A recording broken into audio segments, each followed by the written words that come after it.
Hello and welcome back to my channel. This is Captain Dino and today we're continuing Dream Daddy. We finally got Robert last time and I believe today is Damien. As you see, Robert is finally colored in. We did it. Damien is next. So yeah, let's start our new game. Liquor before beef, you're in the clear, huh? Zzz. Zzz. Dad. Zzz. Dad, wake up. 5 more minutes. You said that 5 minutes ago. And also 10 minutes ago. I finally opened my eyes and sit up. I'm lying in the middle of the living room, spooning a moving box. I yawn and stretch. Morning, Manda Panda. Ugh. Yikes, dad breath. Go brush your teeth. Alright, we're gonna speed through this with our usual Build that dad. build.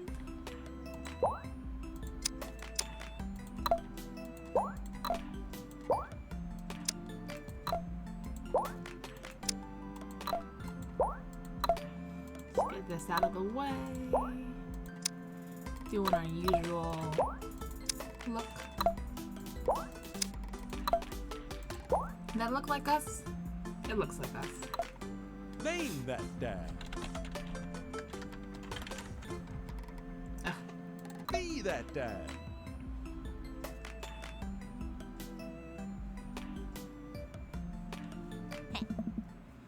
Did you fall asleep packing?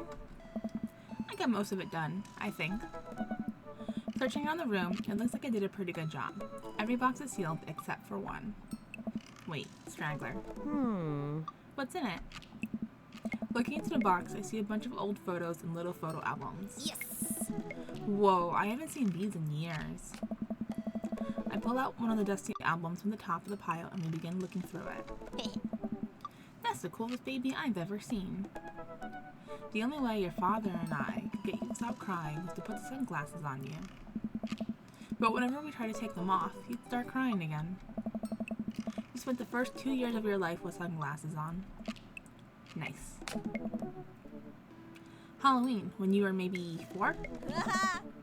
Oh my god, that dragon costume.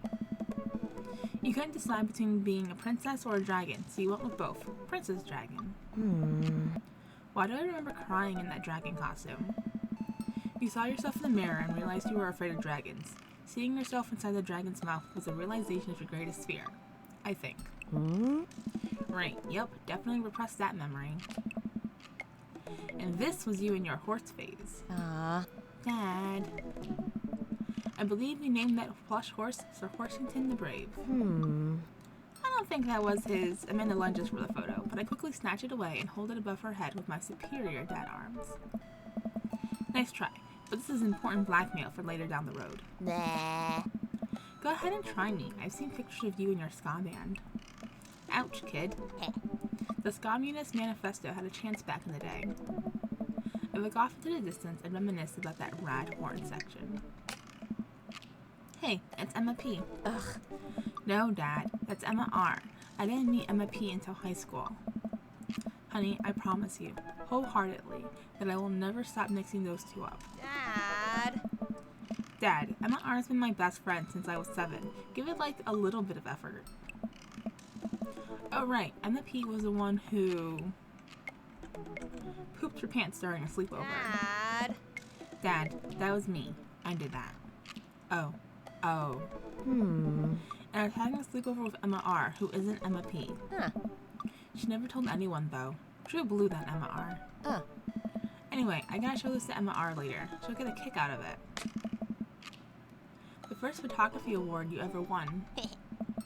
Yeah, and I got us a $20 gift card to McFridays. Alright. And then you had food poisoning for the cheesy tostada blast. I think you made food poisoning, you know, with a Z. Ugh. Dad. Still can't drive past McFridays without gagging. Still proud of you though. Amanda reaches deep down into the box and pulls out one last photo. Neither of us say a word. We stare at the photo for a long moment. I finally decided to break the silence. This was the day you were born. It's kind of a funny story. We got into a car accident right there in the hospital parking lot. It wasn't anything big, just a fender bender. But of course, I was freaking out, and the little old lady who crashed into us was freaking out, and I didn't know what to do. But your father, oh man. He holds my hand and looks me directly in the eyes, the calmest I've ever seen him. He says, "It's okay. It's all gonna be okay." Oh. He was right, you know. I stared at the picture for longer, maybe too long. I miss him. I can't even imagine what it must be like for Amanda. She pats me on the back. Oh. Come on, Pops, we gotta finish packing. The moving van won't wait forever. You're right. Ah. Amanda and I pile into the car and take one last look at the old house. So many memories here. Hard to believe your father and I bought this place almost 20 years ago. Hey, remember when I shattered the front window playing catch? You always had very strong arms. Ah. Hey, remember when I shattered the other front window pretending to be a robot who breaks windows? You are a very imaginative child. Hey, remember when I broke the back window? We get it, Amanda. You break stuff. And there'll be plenty more stuff for me to break in the new place. Memories to make and stuff to break. Yeah. You ready? We sit in silence for a moment. I watch my daughter grow up in this house. It will forever hold a place in my heart, but it stings a little bit to leave it behind. I'm ready. The moving van begins to pull away, and I get into the car, get the car into position to follow it. I watch our house, our old house, disappear in the rearview mirror. So what? So tell me on our cool new pad. I clear my throat and do my best cheesy announcer voice. Nestled in beautiful scenic downtown Maple Bay, our new house features multiple places to sleep. Not only are there bedrooms for your sleeping pleasure, but couches and floor space where you can, yes, catch a wink. What ideal? I mean, it's Lee Wharton for the week. You sleep more than anyone I know. I admit my fault, Pops. I keep it real. Anyway, it's also smaller than our last house. Cozier, one might argue. Good spin. Alright. I think it's great. Won't we be closer to a lot of cool stuff that we can walk to, so I don't have to waste gas? And I mean, trying to park downtown is, you know. Amanda, you know you're gonna have to learn how to parallel park at some point, right? Not gonna happen, Pops. I think someone needs to do a 3-point turn on their attitude. I don't know how to do that either. Have you met the neighbors yet? Not yet, but the neighborhood seems pretty quiet. So you won't have to chase any rowdy teens off your lawn. You are the very teen you mock when you say that, honey. I'm in my last year of high school. I'm practically dust. Yeah, you're real? Don't you dare. Senior? Dad, I know where this is going. Citizen. I'm just gonna ignore that. But I won't forget it. So what's item number 1 on the new house agenda? Well, first we'll need to forge a path through the solid wall of boxes that's blocking the living room. I still have to install the washer and dryer. We need to go grocery shopping. Pops, cool your jets. You have to promise me that we're gonna take a break and explore the neighborhood.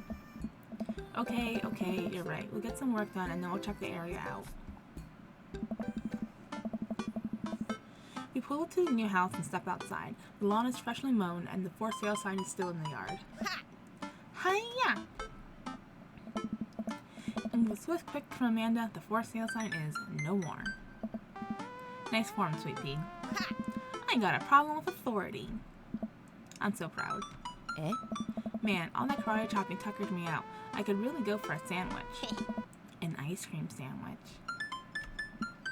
Sweetie, it's 10 a.m. We need to unpack first. As much as I would like to enjoy a delicious and healthy ice cream sando right about now, we got work to do, kiddo. And we need to make it snappy because there are 5 steel crates of DVD box sets blocking out the bathroom and I gotta pee real bad. We got this. Well, don't let the entire cast of all 13 seasons of Shark Tank but with actual sharks stand in your way. Let's get to it.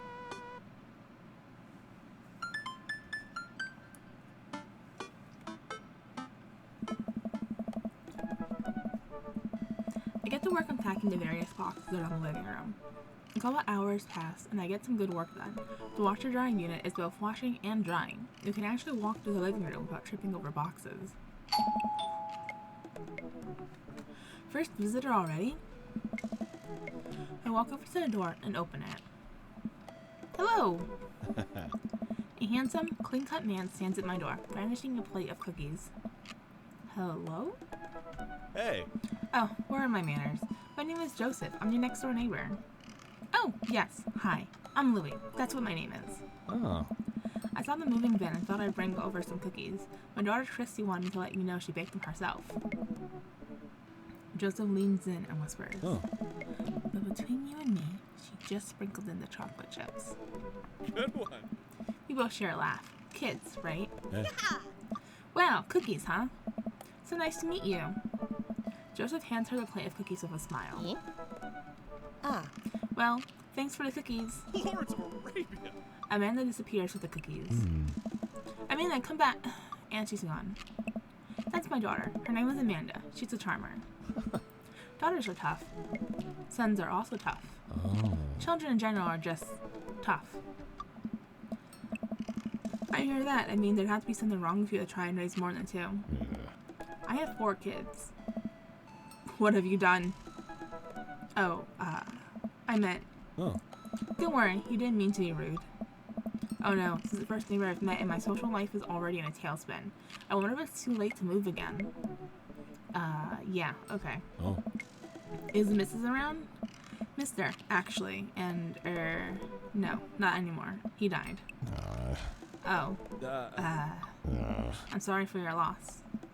No, it's alright. Wow, this is uncomfortable. We stand there quietly for a moment, acutely aware of how awkward we both made things. I'm sorry, can you close the door real quick?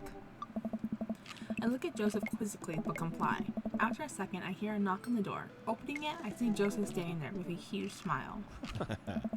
Hey, I'm your new neighbor, Joseph. I promise to not talk about your dead spouse this time. I'm throwing a barbecue for the cul-de-sac, and I'd love for you to come by and meet the rest of the neighbors in the community. What do you say, pal? Oh. That sounds great. My neighbor Amanda and I would love to stop by. Also, 4 kids is a perfectly normal amount of children to have. We shake hands to seal the deal. Hey. Well, neighbor, I'll see you at 3 p.m. sharp on Saturday. Sure thing, neighbor. Joseph starts walking away, but stops to think for a second and turns around.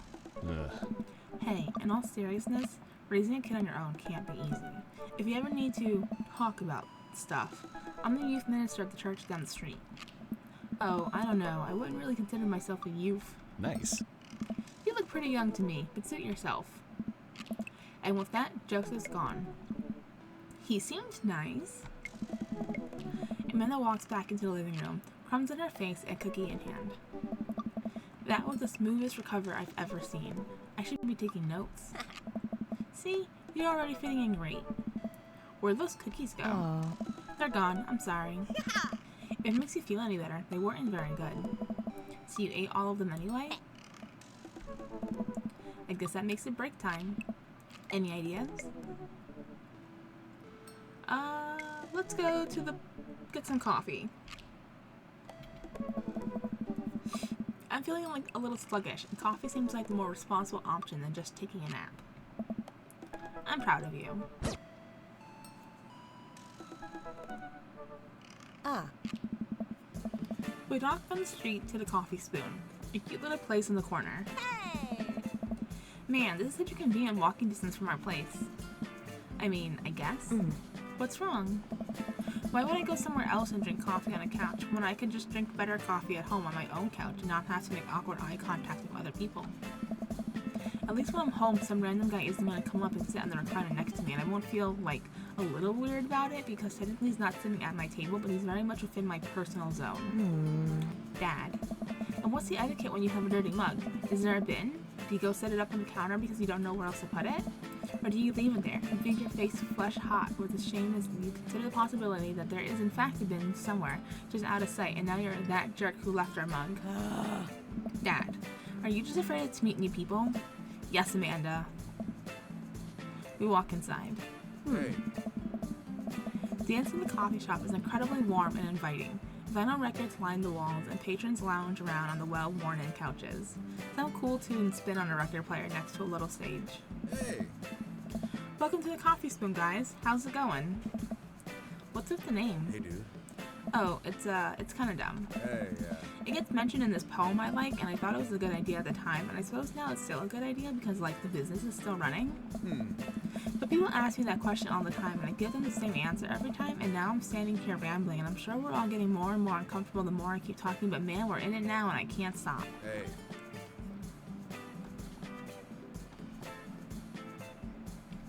So, what'll we? I scan the chalkboard menu and am immediately overwhelmed.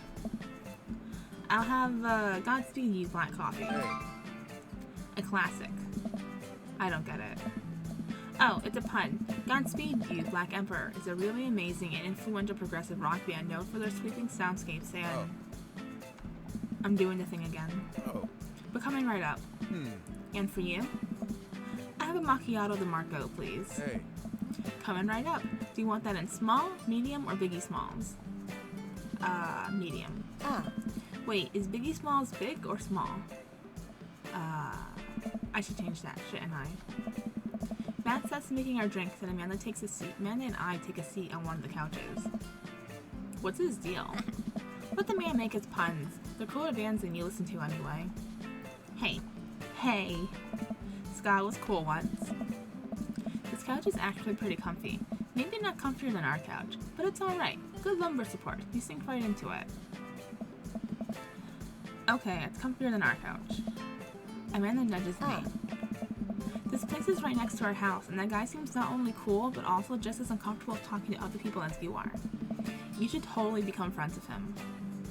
I don't know. Come on, what we say about meeting new people?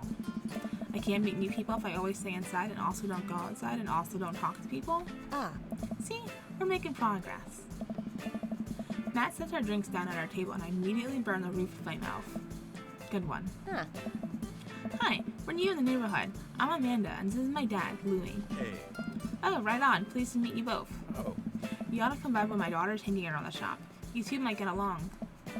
Yeah, I'm sure we'll maybe come in from time to time. Amanda kicks my leg from under the table. I'm sure we'll be in here a lot. Hey. You know what? Let me get your guys' opinion on something. Matt goes into the back and comes out with a fresh plate of something that smells amazing. I'm working on a new banana bread recipe and I need help coming up with a name for it. Well, I think we're gonna have to taste test it first. We can get the full flavor profile of, you know, and really appreciate the flavor sensations of. Amanda nods vigorously. She knows the game. Yeah, we need to give that banana bread a taste if you want us to recreate the flavor. I think that would be commensurate with. I taught her well. We have trained for this day.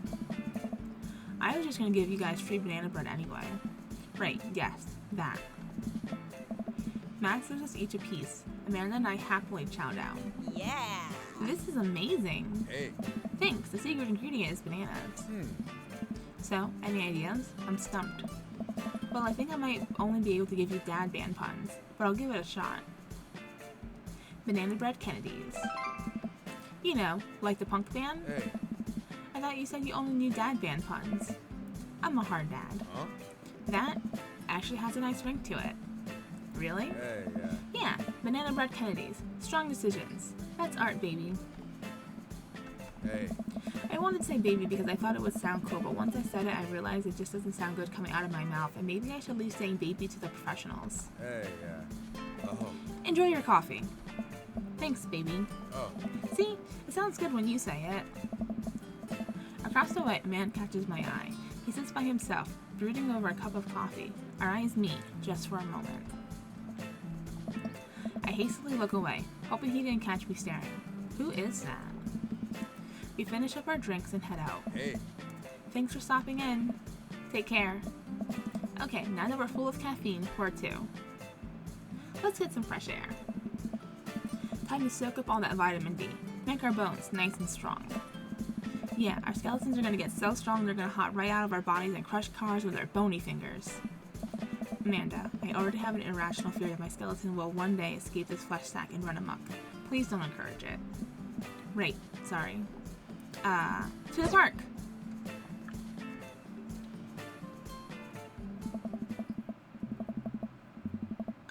Amanda and I begin to stroll through the neighborhood. I can't believe how beautiful it is outside. Kids are playing in the streets, the flowers are in bloom, the faint smell of a nearby barbecue drifts through the air. This place is nice. Too nice. I don't trust it. Good eye. You can never be too careful. See that baby in the stroller over there? Government operative. We're on to you, baby. We walk for a while and eventually end up at a small park. Toddlers chase each other through the playground, and dogs of all shapes and sizes romp through the grass. It's pretty crowded, but Amanda spots a nice empty bench. We start to make our way over to it when... Heads up! Ow! A frisbee suddenly hits me in the face. Woof. Ah. A corgi with a neat plaid handkerchief tied around its neck bounced up to me, wagging its tail. Did you throw this thing at my head? Bark! He runs around in a circle and nudges my leg with his nose. Oh god, this is the cutest dog. Can I help you? Woof! Woof! You definitely could have caught that. A guy in a Hawaiian shirt jogs over to us and takes a frisbee from me. You know, frisbees are traditionally caught with your hands, not your face. I'll catch it with my teeth next time. You caught me off guard on this round. Not again. Not ever again. Ha! I'm just messing with you. I'm Brian, by the way. I'm Louie, and this is my daughter, Amanda. I look over at Amanda, only to find her sitting on the ground, rubbing the dog's tummy. Hi. Your dog's cool. Ah, old Maxwell sure loves the attention. It's great to see another father and daughter out here on such a sunny day. Where's yours? Brian gestures over to a grassy knoll, where a young girl sits on a checkered blanket. She's reading a book bigger than her head. She puts it down and heads over to us. This is Daisy.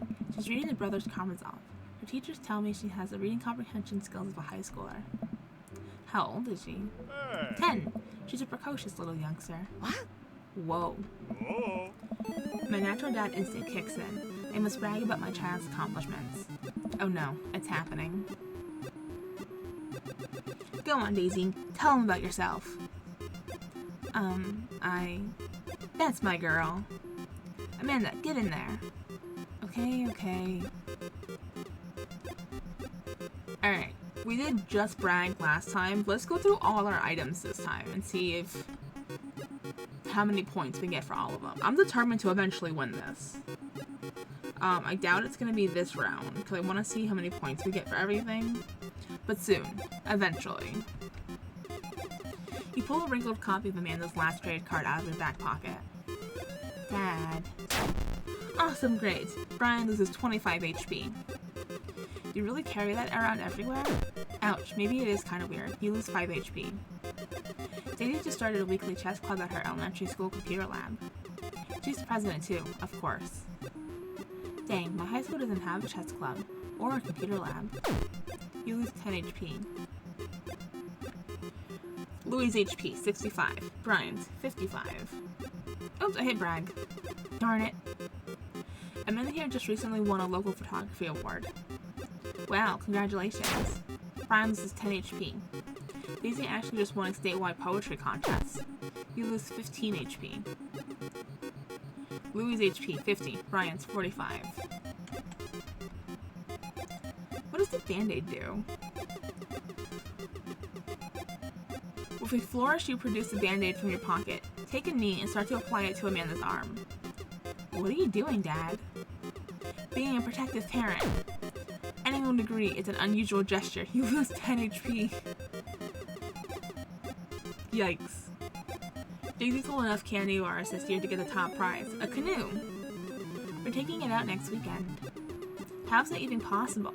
Amanda can barely get one of those sticky hand things. It's extra powerful. You lose 20 HP. Oh no. Louis' HP 20. Brian's HP 45. Child art? You unfurl your wallet to reveal a tiny copy of a drawing of a cornucopia Amanda did in the first grade. God, that's so long ago. Cute. It isn't very impressive, but Amanda genuinely appreciates you holding on to it. Brian loses 10 HP. You regain 20. Oh. Did I mention Daisy said her first word at 10 months? daddy. Amanda's was potty. So cute, maybe this isn't the time to bring it up. You lose 10 HP. Somehow, we're still in this. Funneling through your phone's browser, you manage to pull up a photo of Amanda winning her 10th grade spelling bee. Wow, congratulations, Amanda. Daisy's getting prepped for her annual spelling bee right now. Hopefully this will be her 3rd win in a row. Yikes, you lose 5 HP. Daisy here has all of her adult teeth. Never had a cavity either. Amanda self-consciously pushes her lips together to hide her teeth. It's extra powerful. You lose 20 HP? Jesus. Louis' HP 5. Brian's HP 35. Alright, there are no more items. So we're gonna just brag. Last week, unprompted, Amanda helped an old woman with her grocery bags. It's extra powerful. Brian loses 20 HP. Words aren't all Daisy's good at, by the way. Her math is amazing. One time I actually called her to double check my numbers before I made a cut for a support beam. He did that more than once, Dad. Doesn't that say more about him than it does about Daisy? Still, you lose 10 HP. Dang, he really got us beat. Boy, it's been such a treat getting to meet you two. Ugh, did he have to add insult to injury by being such a gracious winner? We didn't win again. So I take it you guys are new to the neighborhood. We just moved in. Do you live around here? Yeah, we live in that cul-de-sac down next to the coffee shop. What a coincidence. That's where we live too. Small world.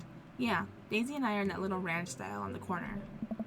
I know that house. It's just like ours, but slightly bigger and better landscaped. Does this guy have to outdo me at everything? What a lovely place. Well, I don't want to take up any more of your time. Really nice meeting you guys. You'll have to stop by at some point. Yeah, definitely. Bye. Brian and Daisy walk further into the park with Maxwell happily trotting along in tow. Do you get the feeling he was trying to one-up us? Trying and succeeding. I can't believe that kid's only 10. What was I even doing at her age? I believe he had a bit of a thing for horses. Shame that didn't pan out. Could have majored in comparative horse studies. It's not too late to minor in horse creative writing. Too close to the truth, Dad. Ugh. Let us never again speak of the fantastic adventures of Sir Horsington the Brave, an epic in 7 parts by Amanda Rex. We laugh off the horse epic and walk around the park a bit more, enjoying the day. Go take a nap. All the sunlight is making me real tired. I don't think I got enough sleep last night. You slept for 14 hours. Exactly.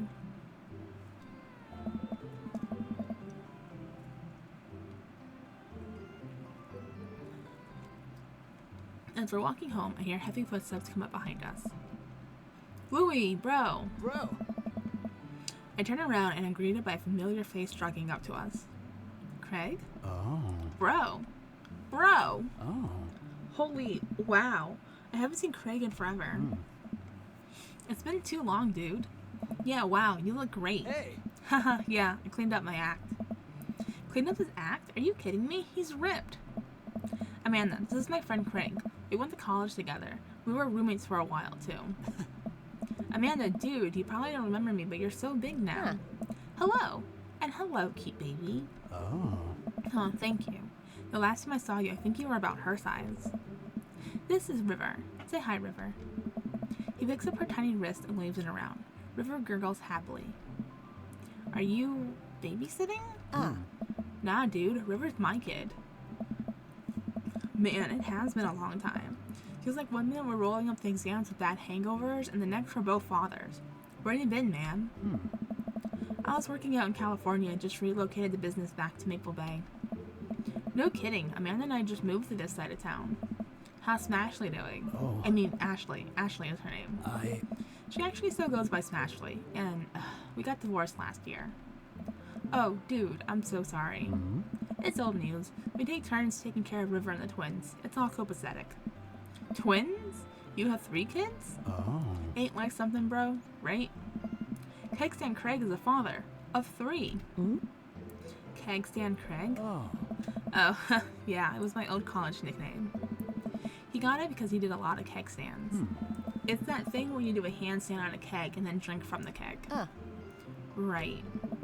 He was very good at it. Ah, bro, I hate to be that guy, but I'm in the middle of my daily jog and I really gotta keep up my heart rate. Brought River along for, resistance training. You jog daily? I jog yearly. On January 1st, when I promised myself that I'm gonna jog daily for the rest of the year, but give up after 30 minutes and just walk home. Oh. Well, it's never too late to get back into it, dude. You should join me sometime. Ha! I don't know. Bro. Come on, it'd be fun. We can grab breakfast afterwards, catch up. We can do a bro bunch like the good old days. Alright, sure. Sounds great. Oh. Great, let's get that going soon. I better get moving. Good to see you guys. Craig gives a little wave, puts his earbuds back in, and jogs off. I can't believe Craig is ripped and has kids. I'm reeling. Why is that? The Craig I knew is not fit to be responsible for any living thing, including and especially himself. One time, I watched him drink an entire jar of marinara sauce for dinner. Amanda. He opened up a new jar of marinara sauce, and then he drank it like it was a thing that normal people do. It was unholy. And then I asked him what the hell he was doing, and he said, and I quote, "It's basically a smoothie, bro." I mean, technically, he's not wrong. He jogs. He was jogging. Oh. He's like a totally different person. Anyway, we better get home. I'll have plenty of time to reflect on how old I feel later.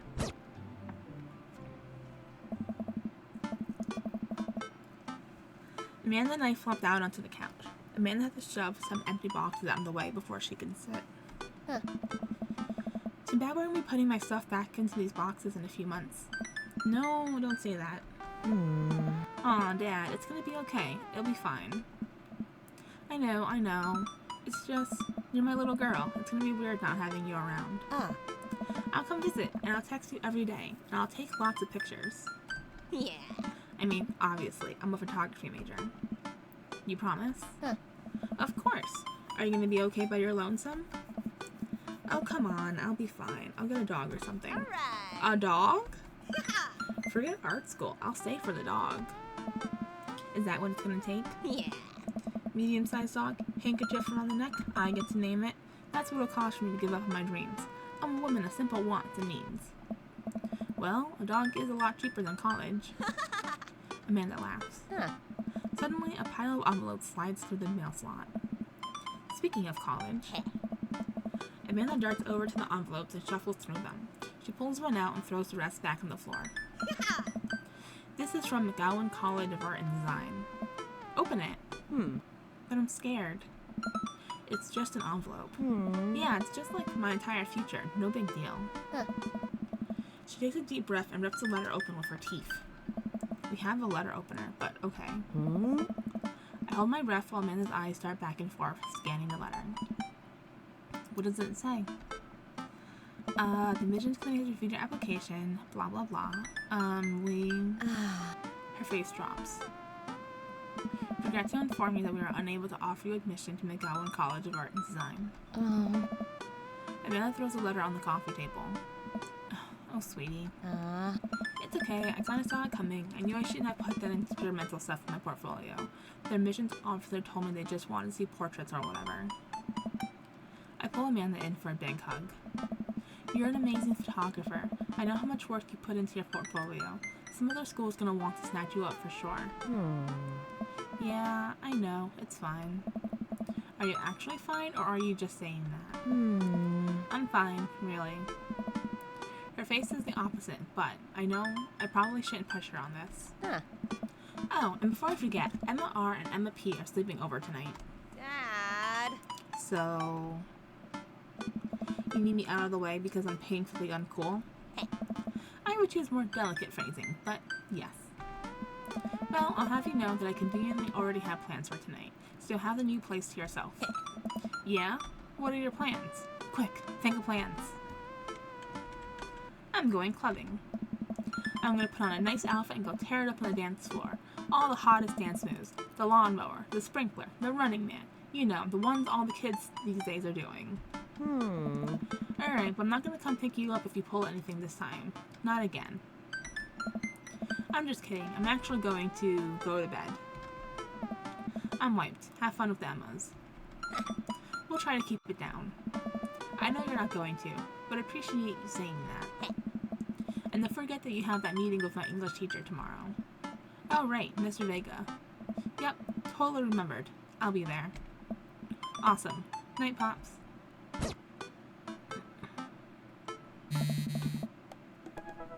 I wake up to a text from an unknown number. Rise and shine, early bird. Still want to work out? This is Craig, by the way. Holy crap, it's 6 a.m.? Who does 6 a.m. anymore? Without realizing it, I drift back to sleep. Whoops, must have winked out. I check my phone again. Hey bud, still want to get your swole on? I'm ready to tear up that track. Hit me up. God, the last thing I want to do right now is work out. But it is Craig. I do want to catch up. We're gonna go back to sleep. I shoot a quick text to Craig to apologize for bailing and immediately fall back asleep.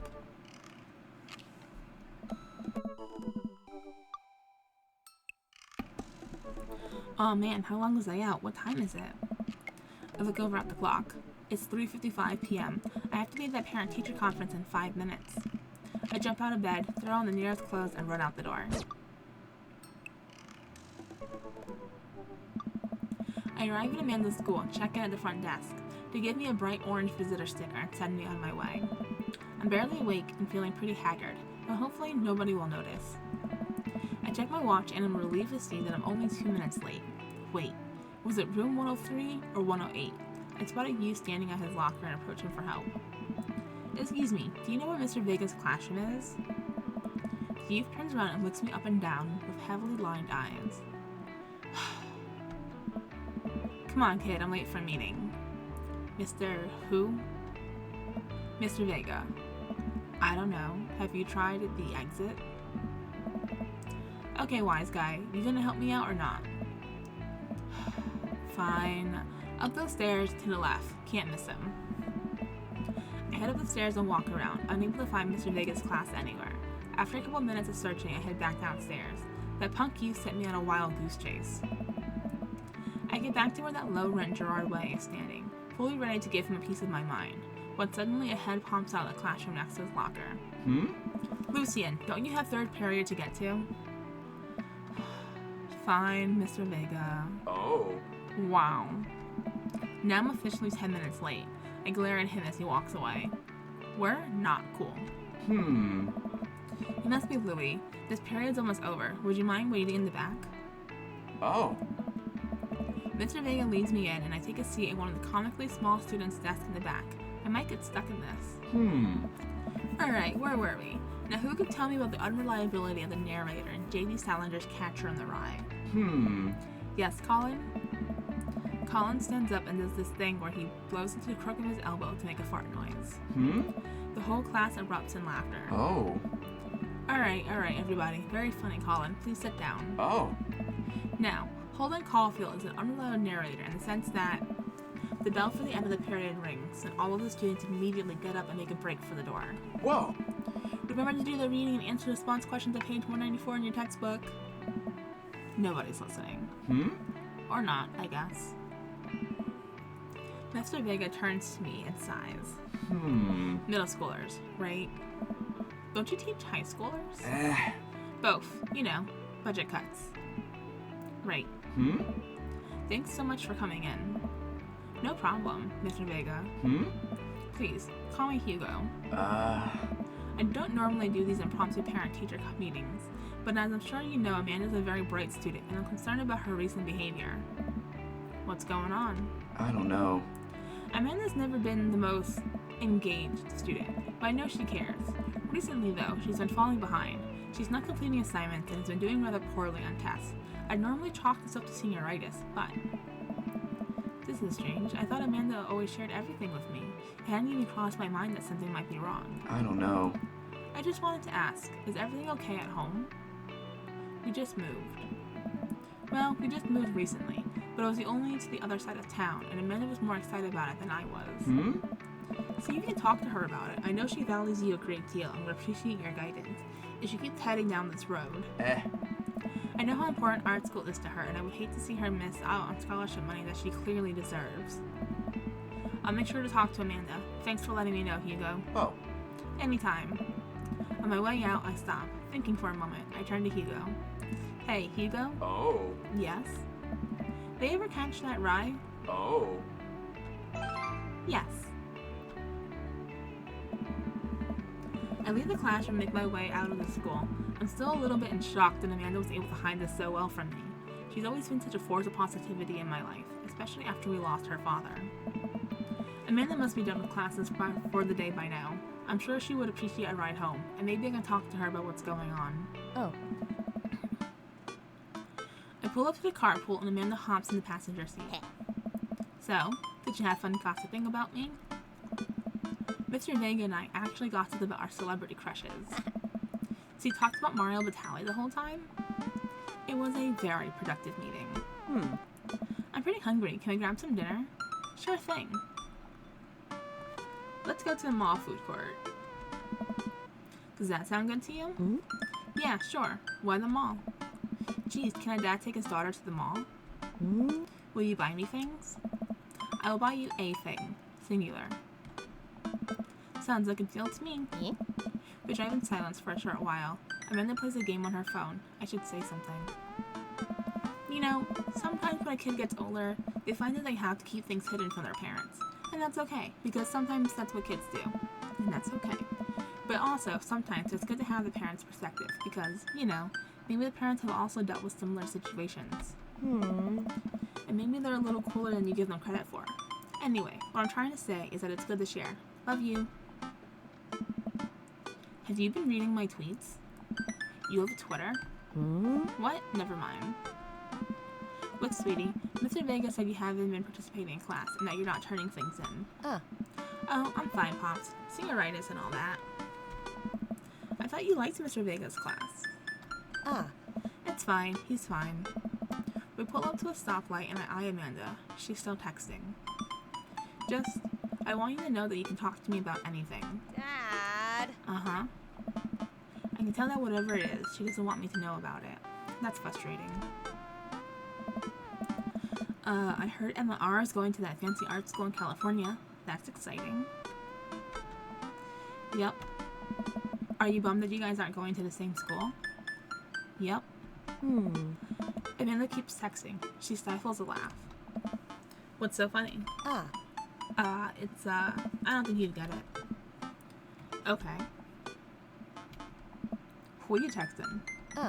Noah. Who's Noah? My friend. Does he go to your school? Yep. Do you like Noah? Whoa. What? No. Dad. Ugh. I can't believe you would. Dad. I mean, jeez. Why would you? Ugh. Gross. Sorry, just asking. Dad, he's just my friend. Guys and girls can be friends. He's my friend. Okay. Jeez. This is going well. Well, good talk. Love you, kiddo. She leans forward and turns up the radio. I guess that conversation is over. To the mall, then.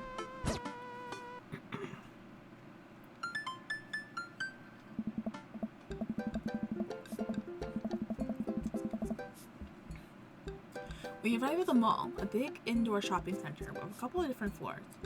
It's kind of dead, but it doesn't stop mall security guards from yelling at a group of loitering teens. Let's eat something disgusting for dinner. Yes. Hell yeah. Language, Missy. Heck yeah? Better. We approach the food court and evaluate our options. There's greasy restaurant after greasy restaurant. My heart burns just looking at the menus. Nobody looks happy to be here. What are you in the mood for? Bread dipped in sugar?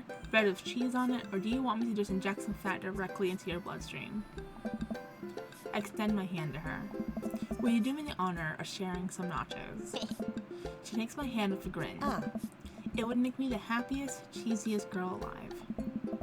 We order a giant pile of chips and unnaturally orange cheese from a very unenthusiastic and possibly stoned teenager. We take a seat at a rickety table and dig in. These are bad. These are very bad. But also strangely delicious. We have to eat through the pain. We enjoyed the fluorescent cheesy goodness together until we're all out of nachos. So, something's been bothering me for a while. Can you explain memes to me? Which meme? All? All memes? Amanda sighs deeply and places her head in her hands. Oh. Dad, it's complicated. See, memes are inside jokes shared by a bunch of people that get less funny the more people do it. So the problem... Oh, excuse me. So the problem is that by the time a meme gets to you, Dad, all of us youths have already done the joke to death. Dad. And what's worse than that is that movies and TV and video games will try to jump in on a meme train. But just based on how long it takes to make them, the meme will be long dead by the time it comes out. So it just dates it and it isn't funny. Oh shit, what up? Oh. Dad, please. Anyway, changing the subject. Where to now? Wanna go to that golf store? What? You know, the one that's all black and tries to establish itself as anti-establishment despite being an exact representation of the establishment? I don't know what store you're talking about. You know, the one where you can buy chain wallets and it's basically an assault on what people fought so hard against in the punk and hardcore movements of the 70s and 80s. Dude, you gotta be more specific. The one you threw up in that one time. Oh, that one. Amanda runs into the store with me trailing behind her. She makes a beeline for the back. There it is. You can still see the outline, kinda. I'm so proud. Speech. Amanda. Speech, speech, speech, speech. Alright, I'll do it if you stop chanting. Amanda stops immediately.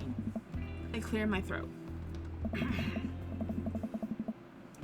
Thank you all for joining us here today to commemorate a historic moment that would forever shape history.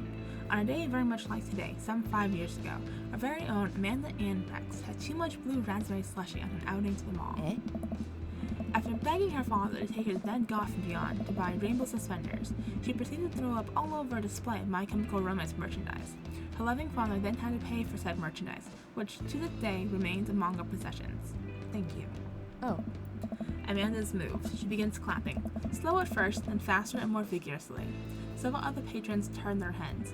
One of them also starts clapping. I bow my head. Oh hey, chain wallets.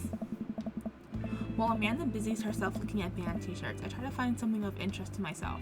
Not much for a dad to look at Dead Goth and Beyond. Check the clearance bin for hot deals. There's a big cardboard box with marked down items. I'm pretty sure $4 for purple eyeliner is a good deal, I think. I wonder if I would look good in purple eyeliner. Hell yeah, I would. Look, this is very important to me. I overhear a stifled argument over at the cash register. An older gentleman is carrying a garment and showing it to a bored-looking cashier with pink hair. I can see that. I don't know what to tell you, dude. I just work here. Oh my! Listen, when I bought this online, the website said this blouse was Victorian-inspired. However, when I received it, it clearly held the trademark of Victorian dressage. Do you want a coupon? I can give you a coupon. Will you leave if I give you a coupon? Is there a manager present? People have to know what they're buying. I am the manager. I see. Well, it seems that I have outstayed my welcome. Good day, shopkeep. Your superiors will receive a strongly worded letter by post. Whatever, dude. The man whirls around and storms out, his literal coattails trailing behind him. I can't tell if they're Victorian-inspired or Edwardian in nature. Amanda trots up to me with a t-shirt in hand. Oh boy, here it comes. Oh no. Hey, Datron 5000. Yes, I'll buy it for you. Wow, that was easy. Thanks. At least it's only one this time. Amanda plops the shirt on the counter and grins at the cashier. I love your hair. The cashier says nothing and rings Amanda up, radiating hatred. I hand her a 20. So what's that guy's deal? The cashier rolls her eyes so hard I'm worried she'll pull something. That's Damien. He's in here all the time. He's obsessed with Victorian fashion or whatever. She hands Amanda her bag and it's clear the conversation is over. We make our way out of the store and head home to get some rest. Amanda and I sit on the couch, trying to find something to watch over bowls of ice cream. Oh cool, Long Haul Paranormal Ice Road Ghost Truckers is on. Your favorite, right? Oh hell yeah. They have to make it over the Canadian tundra before the ice road melts, but also they're hunting ghosts. Also, the trucks are haunted. This is an episode I've seen already, but it's one of the best. Caleb and Flint Dogbone, the twin brother truck driving and ghost hunting duo, find themselves in the greatest peril yet. Oh no, the ghost done got control of the truck. I can't stay on them damn ice roads. Let me use his EVP meter to try and communicate with the spirits. Flint, we're about to die. Ah, almost got it. If you listen carefully, it sounds like it's saying, you're going to die. That's because we are about to die, you... This is art. The episode ends, and Amanda excuses herself to go and start arguments on the internet. I stay up a little longer, curious about the exploits of Caleb and Flint Dogbone after their disastrous ice road accident. Afterward, I crawl into bed and get a good night's sleep.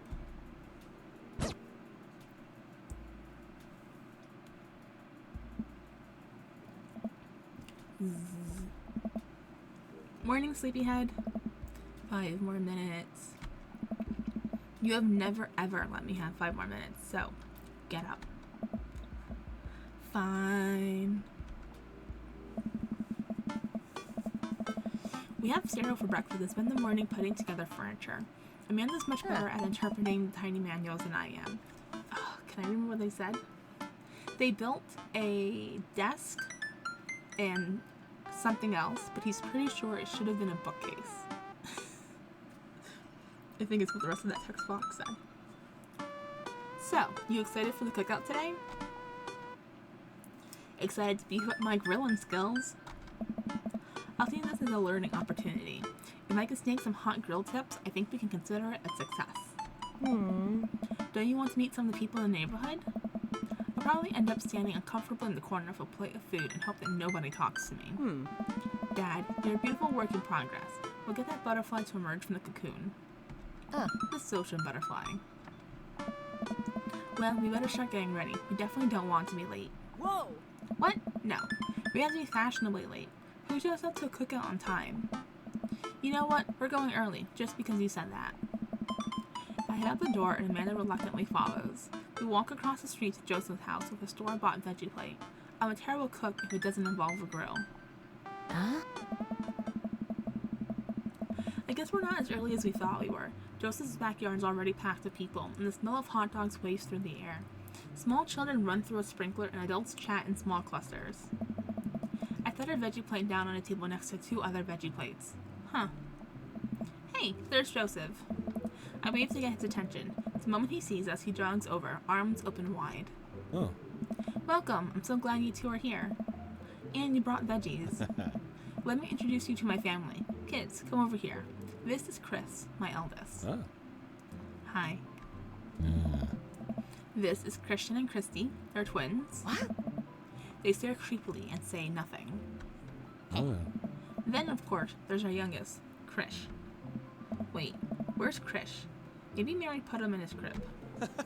Oh, and how can I forget my lovely wife, Mary? Joseph pecks her on the cheek. She smiles. Ah, Mary, sweetheart, did you put Krish to bed?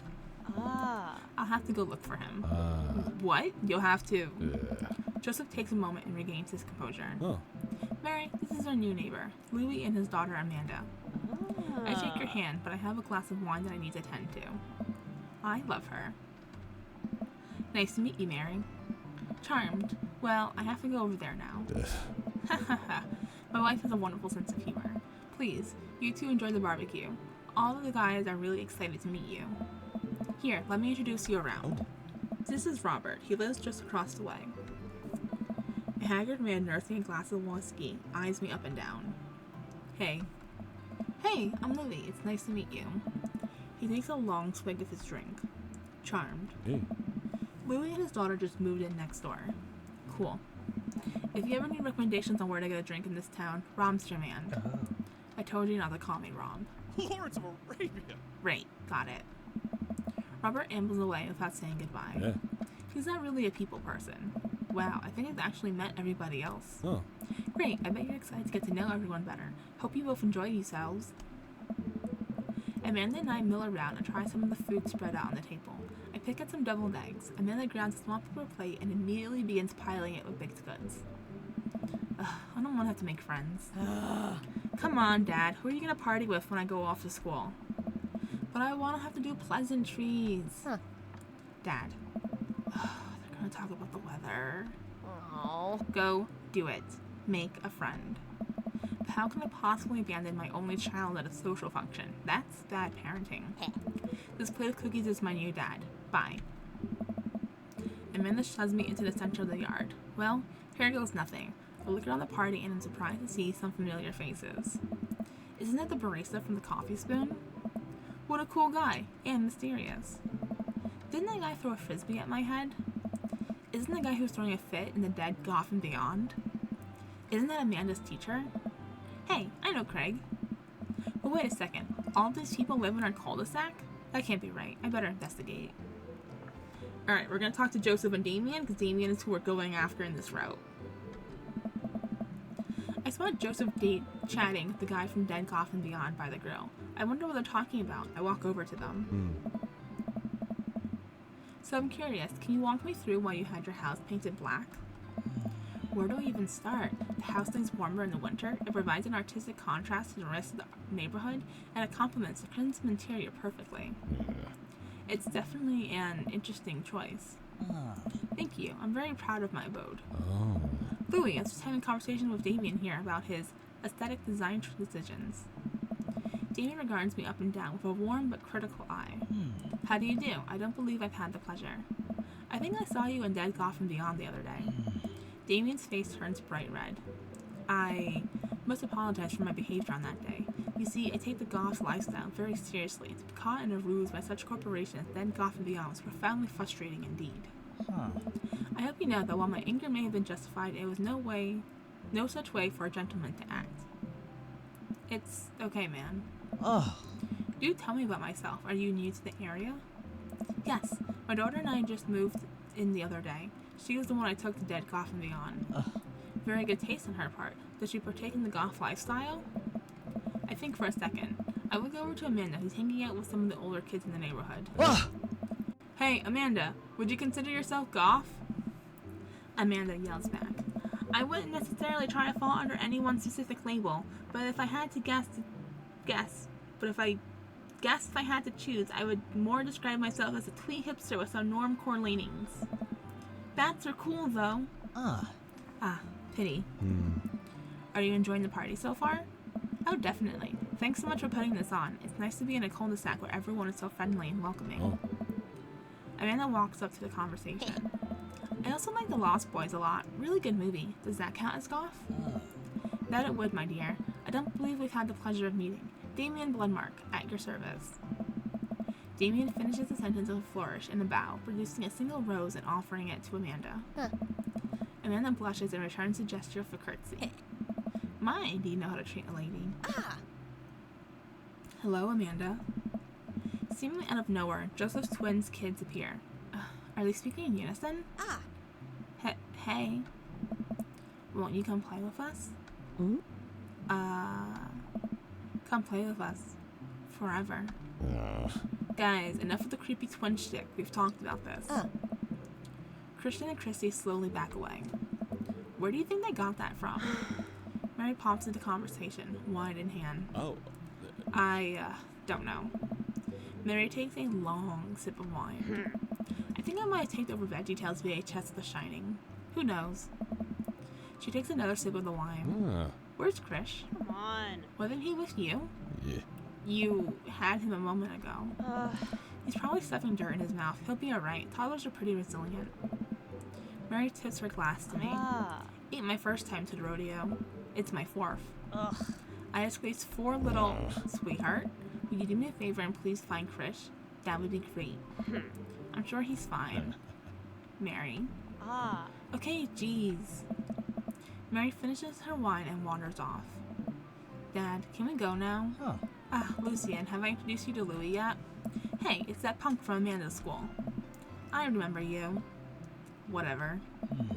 That's no way for a young man to speak to his elders. Be polite. Lucian bows. Whatever, sir. Lucian bows again. Mr. Christensen, may I have a veggie burger, sir? Coming right up, bud. Are you vegetarian? Yep. Make that 2 veggie burgers. Did you know that some people in the Victorian era were vegetarians? They described carnivorous type people as bloodlappers. Dad. That's really interesting, Damien. Joseph turns to the grill. Just a hint of a tattoo peeks out from underneath his sleeve. I can't believe I didn't notice it before. It looks like the bottom of an anchor. Whoa, is that a tattoo? Hey. Yep, I wasn't always a youth pastor, you know. That's so cool. Want to see mine? What? What? Lucian pulls back some rubber bracelets, revealing a lopsided 666 in black ink. My buddy gave me a stick and poke tattoo last week. I think it's healing up pretty good. Lucian. We'll talk about this later. That's pretty cool. What's the significance of the tattoo? I don't know. I just thought it looked sick. Well, in my opinion, the only reason you need to get a tattoo is because you want one. Careful though, that number carries weight. Man, Joseph is way cooler youth pastor than I thought. I just figured youth pastors popped out the womb with a Bible. I wonder what he did before preaching. Alright, burger time. And without further ado, let's work some magic. Joseph closes his eyes, takes a deep breath, and gets to work. With the greatest of ease, he sets patties on the grill, flourishing as he flips his spatula in the air. It's easily some of the best grill work I've ever seen. Oh. You guys think this is my first time in front of a grill? He's working faster now, effortlessly tossing cheese onto patties and perfectly grilling onions on the side. One after another, the dads take notice and crowd around Joseph to admire his masterful technique. Oh. You probably didn't know this, Louis, but Joseph's known around here for his grillmanship. Oh. He's unbelievable. Hey. I try to get his level, but I just can't catch up. Hey. Let us keep studying. He has a rare quality about him. Must we keep talking about this? Can't we just appreciate the artist? Oh. I've never seen him make a mistake. Okay, we need to stop. This is getting too cheesy. Please stop. All the children at the party boo the glorious display of puns in unison. Wink. Alright guys, the food's ready. Please form an orderly barbecue. Amanda groans. We all grab our food and hang out, enjoying perfectly cooked cheeseburgers. Yeah. Man, it's so wild how all of us dads live in the same cul-de-sac. Hey. Kinda nice, isn't it? It feels like there's a real community here. Totally helps when you're just a single dad trying to raise a kid. Oh. We're happy to hear you here, man. I think you're gonna like this neighborhood a lot. Oh. Plus, Amanda seems to be getting along with all the kids. If she decides to get into the babysitting game, she'll really make a killing. Hey, why don't you add us all on Dad Book? Dad Book? Oh. Yeah, it's a great social network for dads to keep in touch with each other. We're all on it, so if you ever need to reach out to anyone, that's the simplest way to do it. Huh. Sorry, I'm just an old-fashioned dad. Social media goes over my head sometimes. Don't worry, Pops. I'll help you figure it out. The rest of the barbecue goes smoothly. We all trade stories and drink beer as our kids play on the lawn. Amanda breaks up a fight between Carmencita and those weird twins. I think they wanted her soul. Amanda and I walk back to our place as the sun sets over the neighborhood. Pretty fun party, don't you think? I mean, I got a burger in me. Sweetie, if I can impart any sort of wisdom upon you right now, and not that this was a bad situation, but if you're ever in an uncomfortable situation, always look for the silver lining. The silver linings get you through to the other side. We ate Rockenbergs today, and it was good. Amen. Mm-hmm.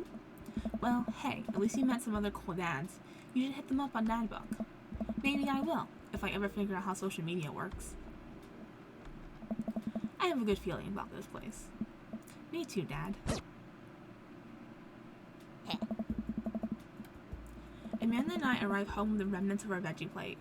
Seems like no one was really into the cauliflower. Any big plans for this evening? Actually, yeah, I'm going out with some friends. Oh, is that okay? Of course, just keep me posted, and be home before midnight. You got it. And be careful. I will. Make good choices. Of course. And call me if you need anything. Dad, you're not going to do that thing where you wait silently for me to come home in the living room with all the lights off, are you? What? No, I've never done that and I will never do that. Okay, do you have plans tonight? My plans were kind of to eat ice cream and watch TV with Amanda, but I'll find something to do. I'm gonna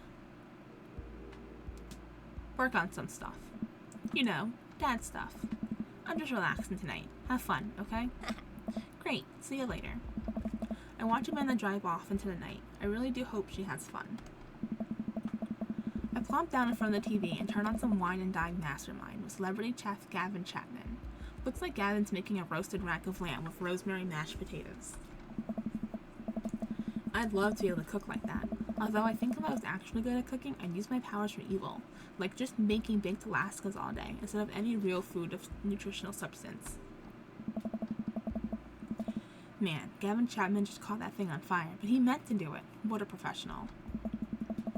I lose track of time as I blaze through several episodes of Wine and Dine Mastermind, and also one episode of some cooking show called Me Hell. I'm not even sure what that one was about. It was just a lot of yelling.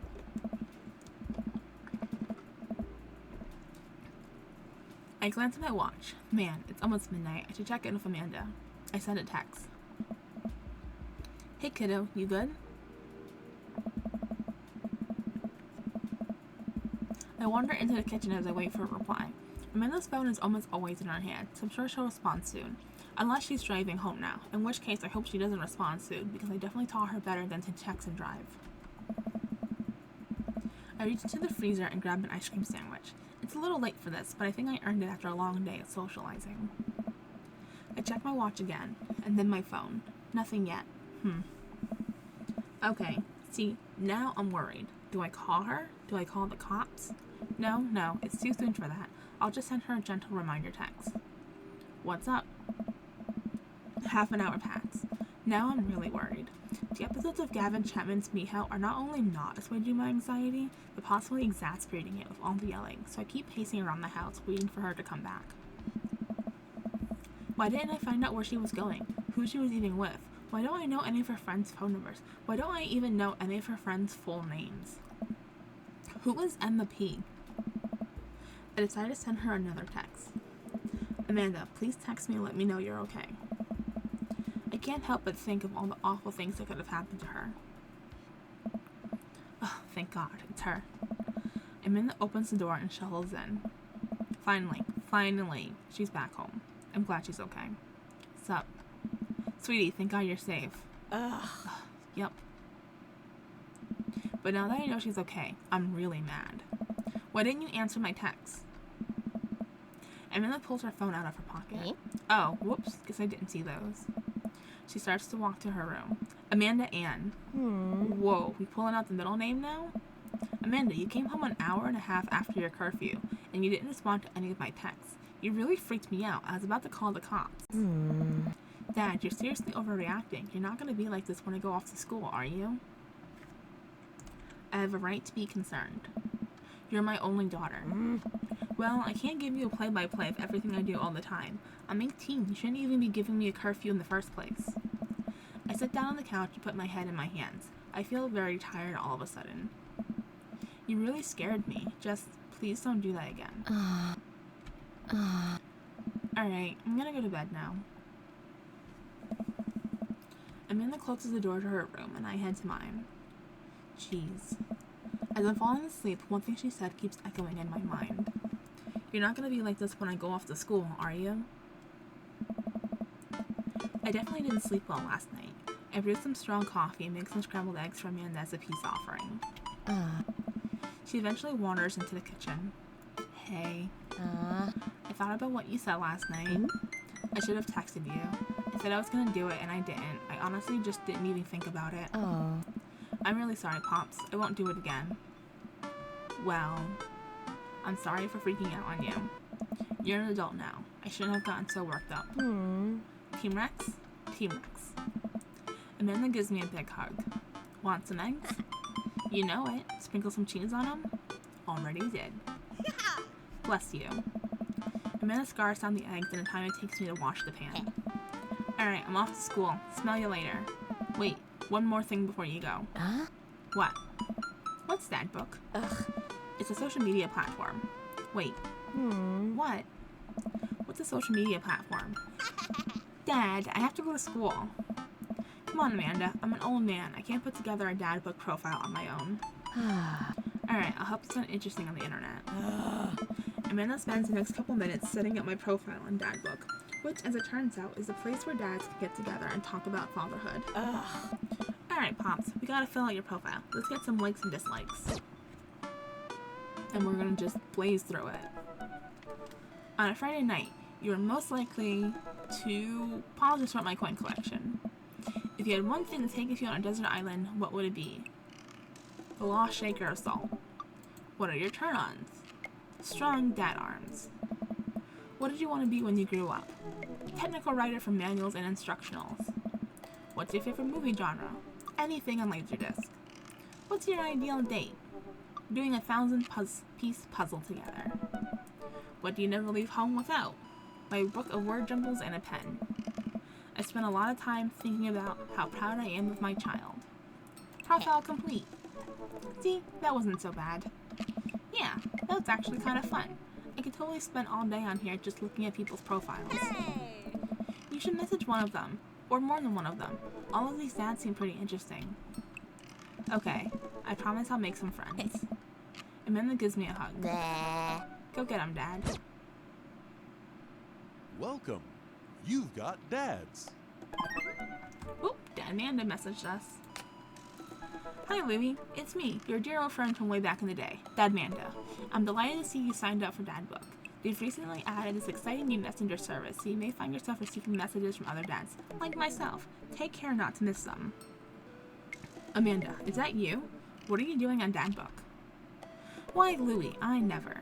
We've known each other since business school. How could you possibly confuse me for your amazing and talented and easy to buy things for a daughter? Though I am of course flattered. You should buy Amanda more things. Amanda, you know I didn't go to business school. I barely even managed to get my degree. Wait. No. Wow. I didn't say that. You never heard that. This is gold. I was a great student, I swear. I graduated at the top of my class because I worked hard and ate all my vegetables. Totally holding on to this for later. Wait, do you even remember what I majored in? I declined to comment. Cool. Alright, we're gonna message Damien! Let's see his profile. Damien Bloodmark. How do you do? I finally decided to join this information superhighway. I'm not entirely sure how this works, but I will try my best to understand. I love long strolls through graveyards and spending time with my son. If you would ever like to chat about the latest in Victorian fashion, the inevitability of our own demise, or black cats, please send me a letter. On a Friday night, you're most likely to listen to true crime podcasts while I taxidermy my newest specimens. If you had one thing to take with you on a desert island, what would it be? A coffin. What are your turn-ons? Pronouncing balsam correctly. Which I'm going to assume is not how I pronounced it, because that felt too easy. What did you want to be when you grew up? A bat. What's your favorite movie genre? For art house horror. Jesus. What's your ideal date? It's night. We're in an industrial dark wave club in Berlin. The music drums to the beat of our hearts. Ooh. What do you never leave home without? An upside down cross.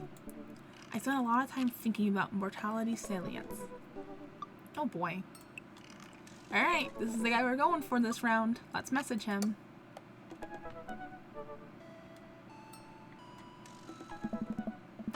Damien seems really interesting. A little odd, but interesting.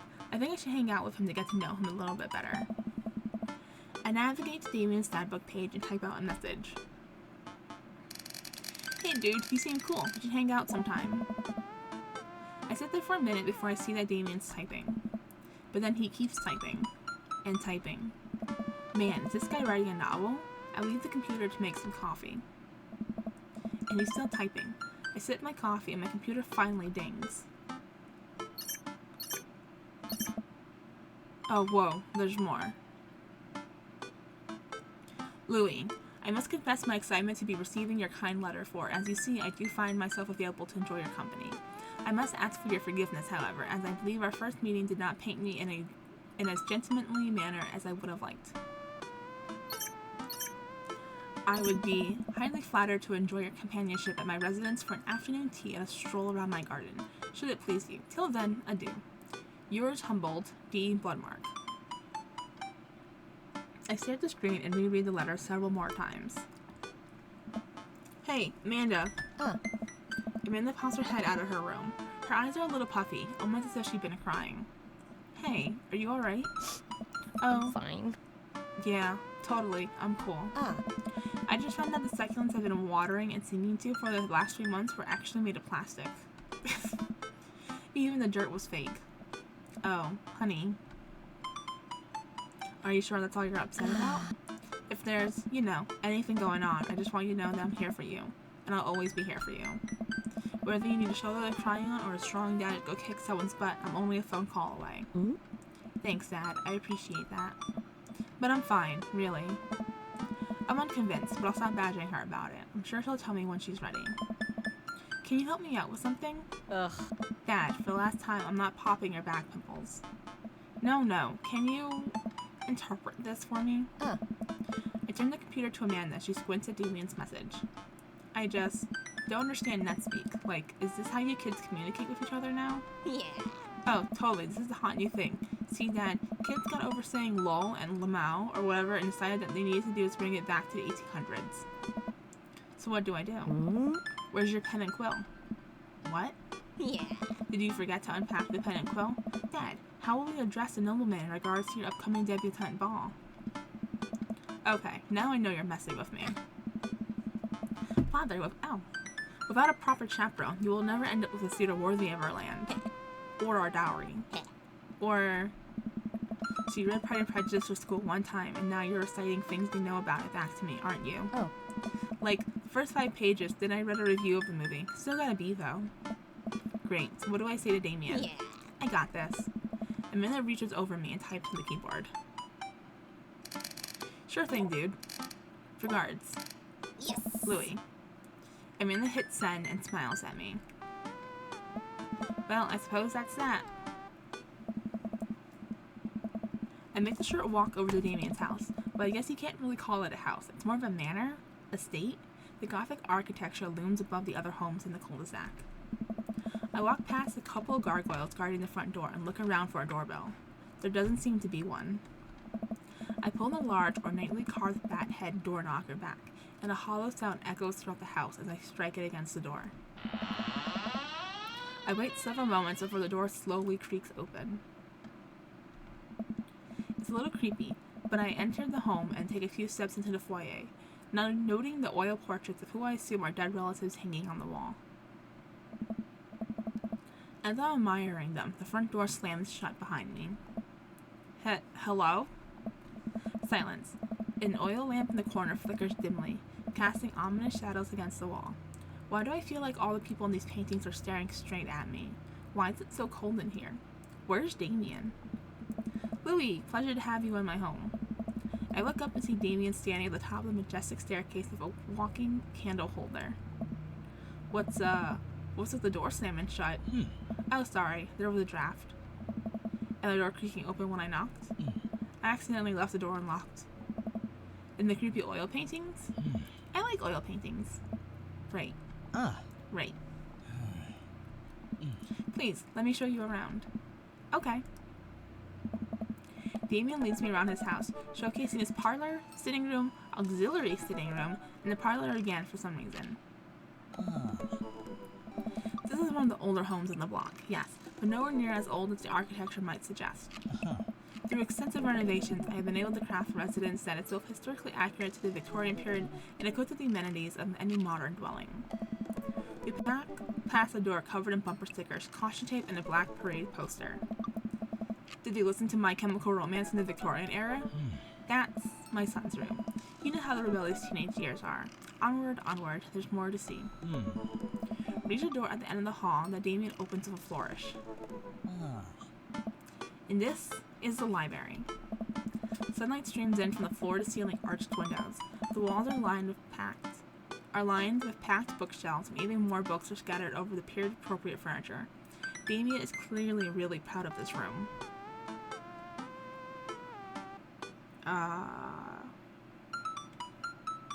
Go in order? I walk to a window and am greeted by a beautiful view of Damien's backyard. It showcased a beautiful view of the rest of the cul-de-sac. Hey, I can see Craig on his lawn. He's doing push-ups with his daughters on his back. Damn. He sees me and waves happily, doing push-ups with one hand now. Damn. Did you know that Victorians spent at least 20 hours a week gazing longingly out of full-length windows? Wait, really? No, but Victorians did appreciate telling a good joke. Look at the butterflies. I walk up to the glass display of pinned bugs on the wall. It's pretty impressive. Nice bugs. I pinned them all myself. Maybe I can show you sometime. I'm concerned I would stick the pin right through my finger. Ah, the Pinner's Gambit. Is that a thing? No. Pick up a book?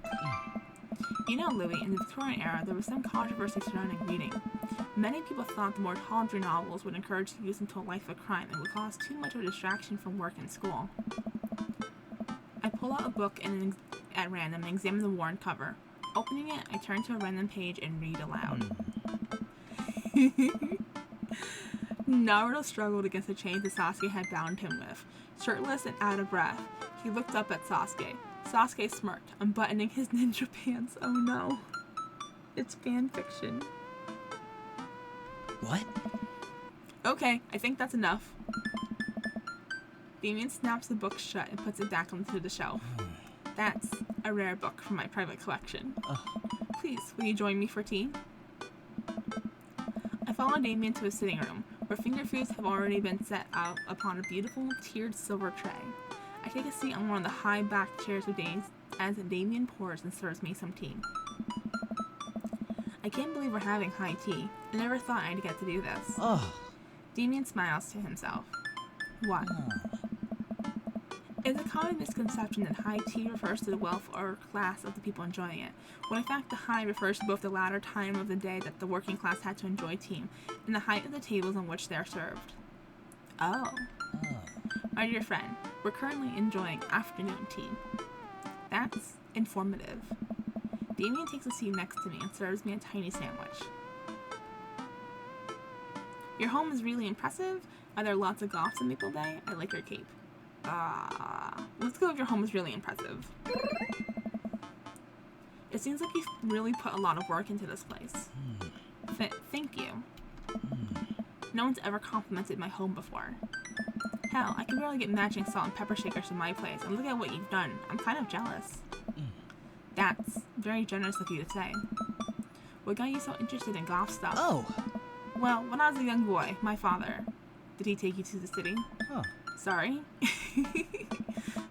Did you guys see a marching band? I'm afraid I don't understand. You're serious? Of course.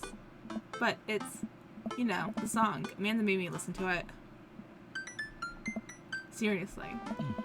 I'd love to see a marching band. Nevertheless, I always had a love of art, history, and fashion. What started off as a small hobby of collecting taxiderm animals grew into sort of an obsession. It's a privilege to be able to appreciate the lives and culture of those who came before us, I think. Why not go all the way? I like not dying when I catch a cold. He takes a sip of tea. I can acknowledge that there were many terrible things about the Victorian era, and trying to live a life that strictly aligns with those ideals would be admittedly horrid. But I think it takes a critical mind that truly appreciates something to the fullest, to be cognizant of its flaws and love it all the same. Tell me, Louis, do you have any hobbies? Oh man, I do, but I don't know if I care about anything the way you care about this stuff. Well, I'd love to hear about some of your interests. Hearing someone talk about the things they're passionate about is intriguing, and quite honestly, rather attractive. Please, do tell me about some of your hobbies. Quick, sound sophisticated. Soap making videos? Word jumbles? I learned how to juggle once. Word jumbles! That's the truest answer here.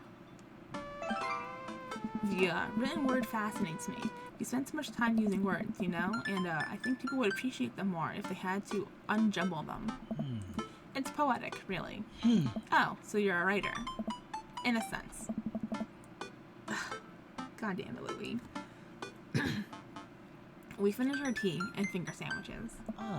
Come, I have one more thing to show you. Ooh. Damien takes me around the back of his home, where a variety of flowers flourish in beautifully landscaped rows. A small stone path weaves through it, and butterflies flit lazily through the air. My garden. It's beautiful. Thank you. Victorians took flowers and floral arrangements very seriously. You see, it was considered uncouth to discuss personal or romantic relationships in public, so lovers and friends alike would use bouquets to send secret messages to each other. Each flower and plant is symbolic of different feelings. Even more interesting is that one flower can mean different things depending on the other plants it was paired with. One had to be extremely careful, as even the style in which the ribbon was tied around the bouquet affected the message. Damien leans down and plucks a gorgeous bright orange flower off of the vine. Lilium boviferum, the orange lily. What do you think this one means? My loins are ablaze. Thou art the Titus. 3 cheers for sweet revenge. No, clearly not the My Chemical Romance reference. Thou art the Titus. I guess. Alright, it's a 50-50 here.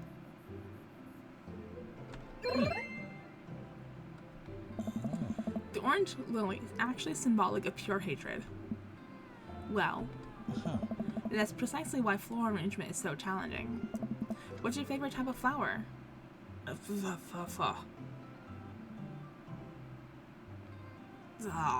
Snapdragons, I guess? Because they're cute, and you can do that thing where you squeeze them so it looks like they're talking. What a lovely choice. I have to remember that when I put together a bouquet for you. He would put together a bouquet for me? Nobody's ever given me a bouquet before. I follow Damien down the footpath and admire more of his beautiful flowers. Suddenly, a phone rings. Oh, Louie, will you excuse me? I must take this. He pulls a cell phone out of his pocket. I'm a little surprised it's not a rotary phone. Go for it. Damien smiles and walks back to the house. I take a deep breath and enjoy the heavily perfumed air. What a lovely yard. This makes me wish I put a little more effort into that garden Amanda and I tried to start one time. Our watermelons grew to the size of cherry tomatoes and then immediately died. Yikes. Oh hey, a gargoyle. Oh no, I knocked over the gargoyle. Oh no. Oh no! Fix that guard. Oh no. Oh no, I'm being timed! Oh, don't do this to me. Nope. What?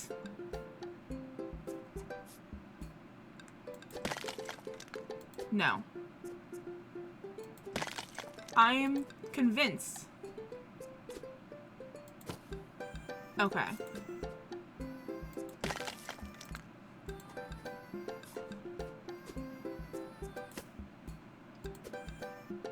Goal! Oh, our secret.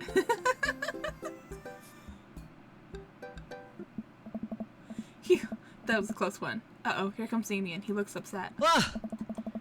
Louie, my sincerest apologies have kept you waiting. There's an urgent matter that I must attend to, so I'm afraid I must take my leave. No problem, dude. Everything alright? Damien worries the hem of his coat with his fingers and looks away. Everything's perfectly fine, but it's Lucien. What's wrong? He appears to have, well, his teacher needs me to come to the school, post haste. Do you need help? Oh no, you don't have to. Let me come with you. Us dads gotta stick together. You're right. This is one of Lucien's more elaborate stunts. I would greatly treasure having another parent by my side. Let's go. Damien and I walk into the school and are immediately greeted by an anxious-looking Hugo. Hey, Damien, you're here in record time. I wouldn't miss it for the world, dear friend. Wow, whatever it is, it doesn't seem like this is Hugo and Damien's first time to the Kids Are in Trouble rodeo. What is it this time? Oh. This, Damien, you have to see to believe. Damien and I fall into step behind Hugo, who lead us through the busy corridors of the school. We pass by several classes in session, and I vaguely wonder if Amanda's around. Hugo eventually ushers us into a small boiler room with a flight of rickety stairs leading down into darkness. Watch your step. I hear faint voices drifting up from the basement, and they don't sound happy. As I'm led into the depths of the school, I recall the antics I got into as an angsty middle schooler. At least I had enough sense to stay out of creepy basements. We find another teacher in a boiler room tucked away in the back of the basement. With him are Lucio and Ernest, Hugo's son. Lucien has a bloody nose. Thanks for coming. I can't make heads or tails of this. I look around the scene of the crime and see a bunch of bricks and some masonry tools scattered about. What happened here? Ernest punched me. Lucien tried to kill me. What? The room falls silent. I was not trying to kill you, dumbass. I was just trying to build a brick wall around you to see what would happen. You promised me there was wine down here. You tricked me. Whoa, whoa, whoa. Wait a second. Lucien, did you try to cast the Montandale... I can never say this right. Amontillado, Ernest? I'm neither confirming nor denying that. I turned to Damien and whispered to him, what's Castle Amontillado? Huh. It's a classic Edgar Allan Poe story, short story where a man gets his enemy drunk, lures him down into the cellar with the promise of wine of a fine vintage, then buries him alive behind a brick wall. Oh. It's a lovely story. So wait, Lucien, you tried to do that to him? I was curious to see how it would turn out. I wasn't actually going to leave him there. What was the thought process here? That Ernest was just going to sit still while you slowly built a tomb around him? Well, it worked for like 20 minutes because he's an idiot, but then he realized that I lied to him about the wine. And you were cackling maniacally. That sort of tipped me off. Ernest, 20 minutes? Dad. What? It took you 20 minutes? Son, we just did an entire 2-week unit on the Castle of Amontillado, and it took you 20 minutes to realize Lucien was leading you into an elaborate ruse? Did you even read the story? I read the first 5 pages and read a review of the movie. What? It's only 5 pages long, and there is no movie. You're right. I paid Lucien to read it for me. Actually, he didn't even pay me, so when you think about it, this was me teaching him a lesson. Damien and Hugo both have their heads in their hands. You guys are always telling me to engage in the literature, and I did. I don't see a problem here. Alright, I'm filing this under what the hell. Don't do whatever that was again. You two are both suspended for a week. Ernest and Lucien high-five. The teacher starts to stomp up the stairs. Hugo, I'll cover for your class. Take your son home. Mr. Bloodmark, you too. Thank you for your mediation. We all head up the stairs and out of the school in tense silence. Lucien, Damien, and I all pile into my cart and begin to drive home. Lucien immediately puts his hood up and stares out the window angrily. I'm not going to therapy again. I know, son. It's entirely up to you whether or not you want to go. But I care about you, and I can see that you're struggling. So you decide that you would like to speak to a professional about your feelings. We can do that too. Huh. Maybe you can spend this week looking for a summer job, I know how much you want your own car. I can't believe Damien's keeping his cool. I'm impressed. Fine. Thanks for not freaking out too hard. Uh-huh. I love you, son. Lucien continues staring out the window. Love you too. We spend the rest of the drive in relative silence. The moment we pull into the driveway, Lucien hops out of the car, slams the door, and runs inside. I didn't expect to have that conversation in front of you. He and I have a lot that we need to work out. It's alright, and all things considered, Lucien's bricklaying is pretty good, so there's your silver lining. Oh. There is that, yes. He's probably just going through a phase. I really admire how you handle that. Does this kind of thing happen a lot? Let's go with the middle one. Let's not assume anything. You were a lot more diplomatic with him than I would have been. I just want what's best for him, and I don't think yelling at him would do either of us any favors. It rarely does. You're a good dad. See you around soon? It would be my honor and pleasure. Damien bows with a flourish. Classy. I come home to find Amanda curled up on the couch with a blanket watching TV. I plonk down next to her. Yo. What you watching? Tiny House Hunting Brothers Extreme Edition. Ugh, I hate this show. The couple on screen bickers back and forth while standing in an extremely small house made of recycled bottles. The Tiny House Hunting Brothers watch them with amused expressions, both with their heads touching the low ceiling. I told you I wanted a two-bed, two-bath, shabby chic cottage. This house doesn't even have a bathroom. But honey, the outhouse is only 20 yards away. It's not that bad. I am not pooping outside, Greg. Why don't they just get a regular-sized house? I don't know. How'd afternoon tea go? It got strange. We had to go to school to pick up Lucien since he tried to. Oh. He lured Ernest down to the cellar of the promise of fine vintage and then tried to break him into the wall, right? How did you know that? Has everyone read the story except for me? Lucien live streamed the entire thing. This entire day is beyond me. But otherwise, it was a fun day. That Damien guy's a character, but he's really good company and a surprisingly diplomatic dad. I dig his style. You know what? Me too.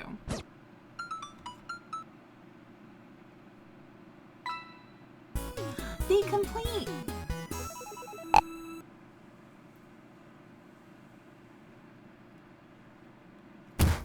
My Yes. dear friend, you've simply taken the egg on this one.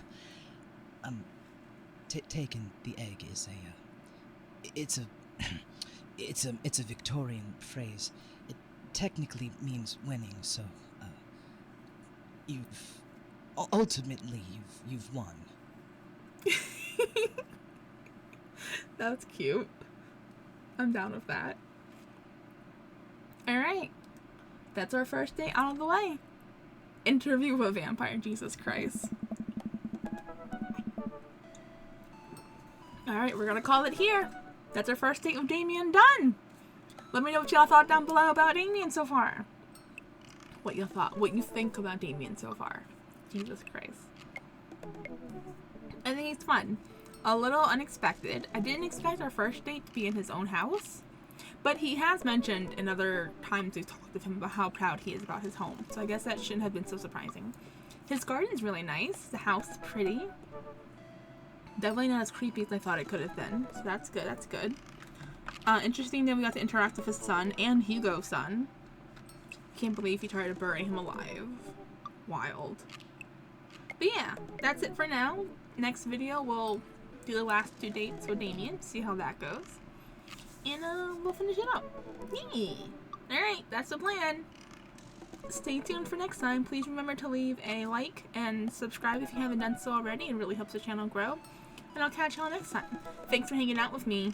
Bye!